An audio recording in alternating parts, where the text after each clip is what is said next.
Armaments companies financed by Rothschild-controlled banks in Germany, France, England, and Austria bankrolled all the factions.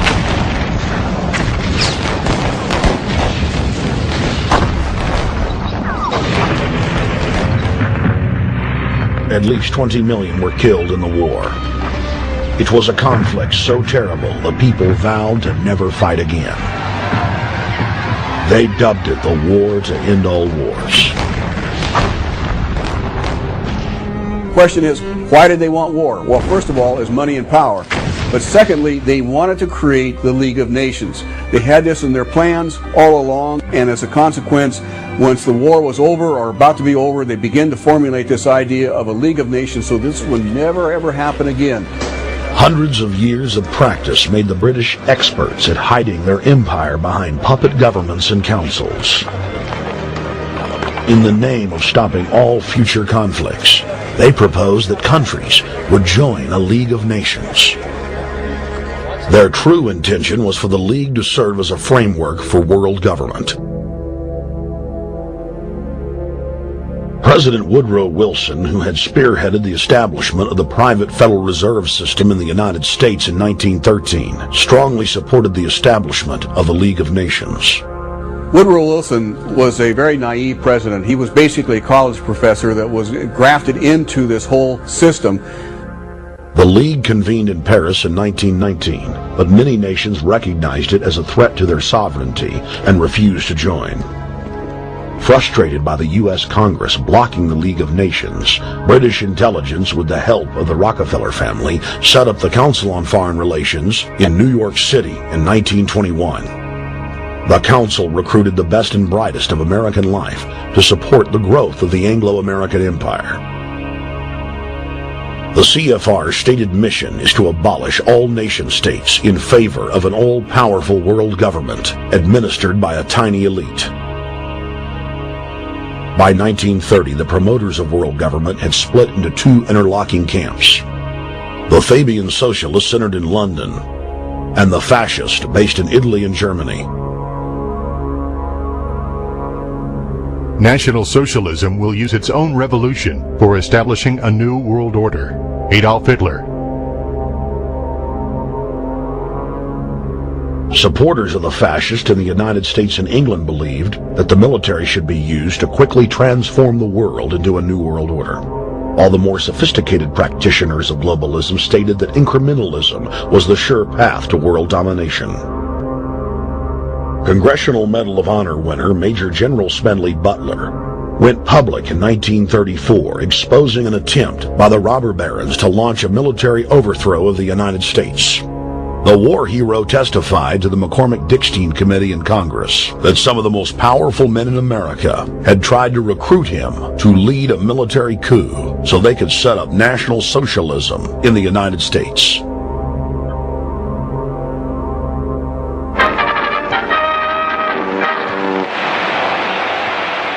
I appeared before the Congressional Committee, the highest representation of the American people, under subpoena to tell what I knew of activities which I believed might lead to an attempt to set up a fascist dictatorship. I was supposed to lead an organization of 500,000 men, which would be able to take over the functions of government. The fascists had also made deep inroads in England. Edward VIII, King of England, was forced to abdicate the throne because of his public support for Hitler. Also es ist dabei nicht nur das negative Problem der Bekämpfung dieser Lehre und ihrer Organisation handelt, sondern die Durchführung der positiven Aufgabe der Gewinnung des deutschen Arbeiters für den nationalen Staat.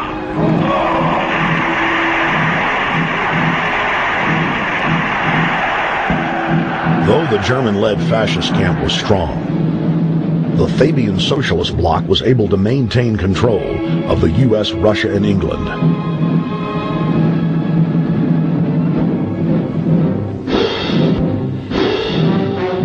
In the build-up to World War II, and during the conflict, the bankers again financed both sides, just as they had done with Napoleon.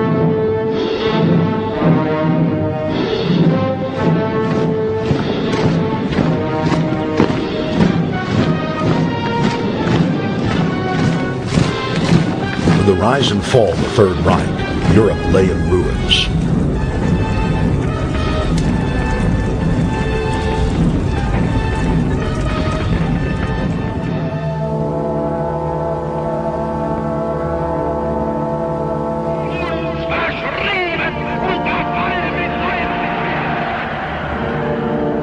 Once again, the elite claimed that only global governance could save humanity from certain destruction.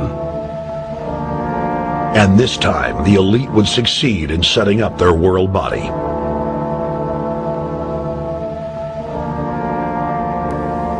In April of 1945, at the Presidio Naval Base in San Francisco, the United Nations was founded by the victors of World War II.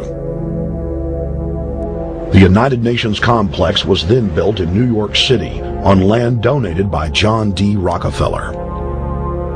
Shortly after the elite established the United Nations as their base in the United States, the newly formed World Council quickly began work on the next phase in their plan, the incremental formation of continental superstates. The first step in their trilateral plan was the creation of the European Union. Unifying Europe had been tried many times and was extremely unpopular. Where Napoleon and Hitler had failed to accomplish their goals using force, the globalists would succeed using stealth. The British spearheaded the formation of the Council of Europe on May 5, 1949. The Treaty of London claimed to only establish trade ties between European nations, like NAFTA or GATT in North America. Its true intention was the formation of a European superstate.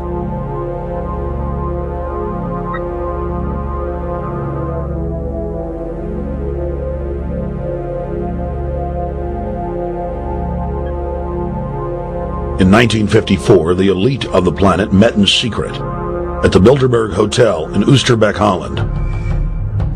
The Bilderberg Group would later admit that their mission was the formation of the EU.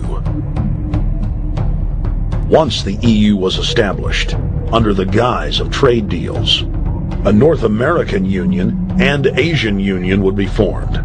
The three interlocking superstates formed the core of the global government, while the United Nations would serve as a world regulatory and enforcement body over the Third World subregions. The Bilderberg Group consists of the heads of all of the managing roundtable groups that steer individual countries. Picture the elite power structure of the world as a giant pyramid, with only the elite of the elite at the tip-top of the capstone. The group has been so secretive that until the mid-1980s, the controlled corporate media denied its existence. Into the late 1990s, coverage only consisted of rare one-line mentions.